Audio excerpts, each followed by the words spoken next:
Ciao e bentornato sul canale. Chi mi segue sui miei social, Instagram e Facebook avrà sicuramente notato nelle settimane precedenti diverse foto che hanno come protagonista questi zoccoletti di legno che sono praticamente la base dei pallet lavorati per poter ottenere quello che in sostanza è il progetto di questa settimana. Praticamente un porta carta abrasiva che ha lo scopo di andare a recuperare diversi fogli come questo, che non sono altro che i fogli abrasivi che io utilizzo con la mia levigatrice della Black & Decker, che ci sono strappati e non possono essere più utilizzati con la levigatrice stessa. Quindi a questo punto, per poter utilizzare la maggior parte di questi fogli che comunque sono utilizzabili a mano, di realizzare una sorta di levigatrice a mano che mi permetta di recuperare parte di questi fogli.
E questo è il risultato finale del progetto di questa settimana.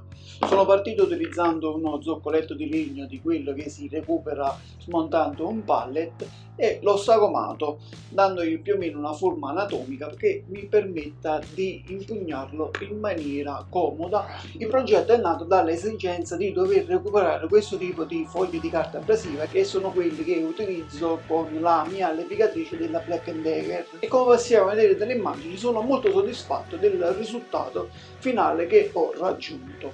Bene, le solite raccomandazioni del caso: se ti va condividi, commenta, ma soprattutto iscriviti e spunta la campanellina con la dicitura tutte, in modo da ricevere le notifiche per quando usciranno i futuri progetti, che comunque ti ricordo sono programmati per ogni venerdì alle ore 21. Non mi resta che ringraziarti per la visione di questo video, rinviarti a venerdì prossimo e augurarti un buon fine settimana. Ciao!